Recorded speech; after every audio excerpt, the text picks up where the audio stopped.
Welcome back to the Siloam Plus podcast. Yes. My name's Josh Watford, and sitting across the desk from me is John Nicholson. John Nicholson, as always. Yes, try to be anyway. Yeah, so not much has changed over the past How long has it 2, been? 3. I don't remember how long it's been, but it's been Been a little while. a few months. Yeah, since life we sat happens. down. Yeah, life happens, and I really don't know what This seems to be a caused it. recurring theme with our podcast.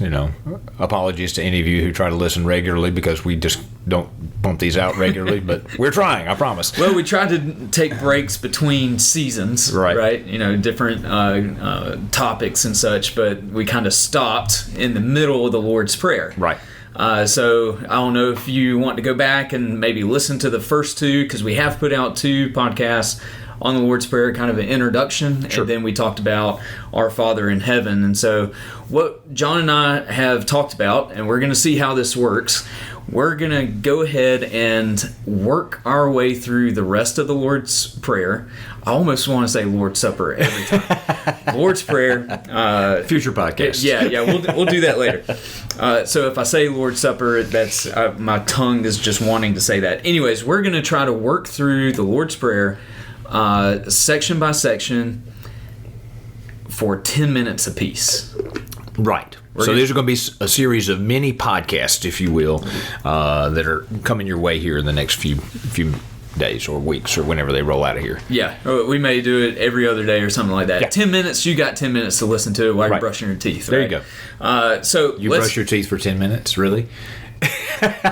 I'm sorry. Just all right. So anyway, to the Washing point. your face, brushing your teeth, putting your contacts in, flossing. You got to floss, John. Right. Yeah. They tell you That's what my floss. dentist says. So, yeah. Anyways. Yes.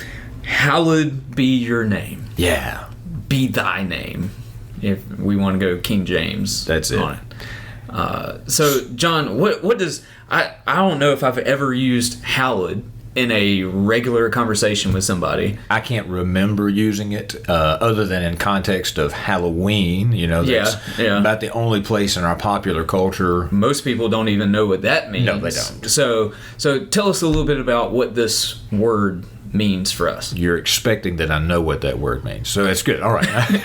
You've already preached this, so No, to hallow, it simply means to make holy, to be holy, and it is that. And it's an interesting piece that Jesus is bringing into this model prayer for us, because he's instructed us as we're looking towards our Father.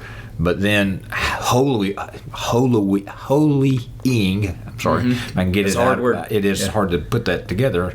Holying His name, to make His name holy. all right. So what does holy mean? Set apart. It's not. It's the fine china in the counter out there, or in the display cabinet at our house. It's there, and it can be used to eat on, but we don't eat on it all the time. It's for special things. It's a set apart kind of thing. That's one aspect of it. So do we make God holy? And that's one of the things, because is this the imperative to make your name holy, or is it the acknowledgement of, yes, your name is holy?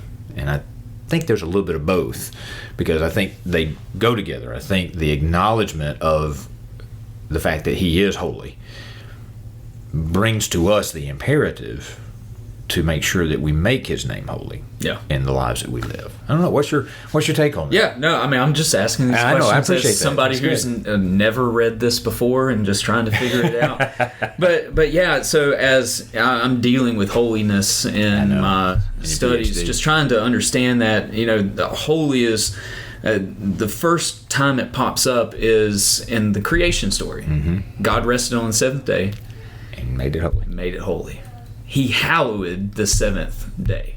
He made holy the 7th day. So when I see that verb, I wonder, like, okay, well, what is our role in this, right? Yeah. However, we're praying that. So well, I'm looking at it again. So our Father in heaven, hallowed be your name. Is that us asking God to make His name holy?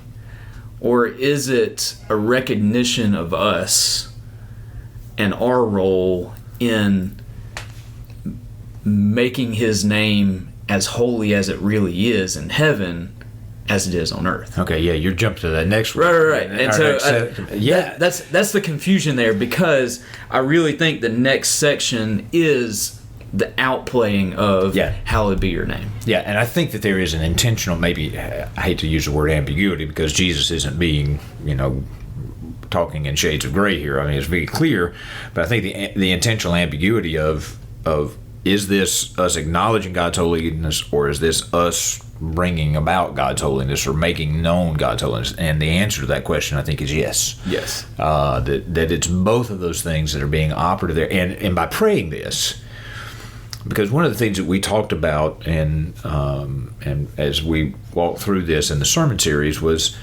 how the Lord's Prayer, certainly it is a template, but it's also a source of reorientation for our lives. It's a moment to correct our thinking in a world that's constantly, as Paul says, the world is constantly trying to conform us, to fit us and to push us into its mold, which is contrary to the plans and it's contrary to the holiness of God. That's right. And God is inviting us, and Jesus here in instructing us to pray this way is inviting us to remember that in fact God is holy, but also that we have a role in proclaiming that holiness and making that holiness visible, plain, clear for people to be a part of. So John Piper, for what it's worth, he talks about how we ought to act more like telescopes than microscopes. That's good. A microscope takes something that is small and insignificant and blows it up and makes it bigger than it actually is. Telescopes take something that is very large and makes it look more like the real size that it is. So you can look at the moon and see all the craters and all that. You know how telescopes work. And so he says that that's how we function with God. We're not saying that God is not very holy and we need to make him seem more holy than he actually is, more good than he actually is, more kind, more loving, so on and so forth. We're to accurately display who he is in a way that makes him look as great as he truly is, because a lot of stuff and a lot of people and just the happenings of this world tend to diminish our view of God. Yeah, and that's one reason we need that reorientation and the reminder, I think, in our lives as believers, as followers, as disciples of Christ, that's our role. To make his name holy, that we take that too lightly and we forget it too often, I think.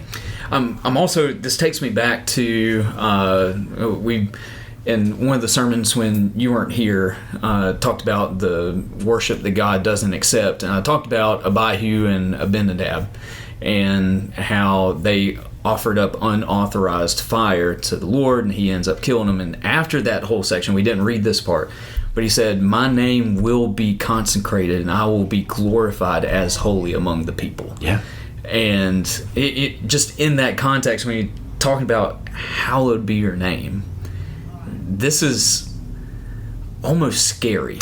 It is. In some sense. And it's an acknowledgement of the reality that is going, I say it's going to be, it already is, but it is what is coming, that his name will be holy, that everyone will, every knee will bow, as Paul famously says. Isaiah sees flaming angels saying, holy, holy, holy is the Lord of hosts. No doubt. They're flying around. And so when we talk about God making his name holy, those are the types of images we have in Scripture. And then that God beautiful combination of Father, intimacy, nearness, with this, he is wholly other. He is completely different.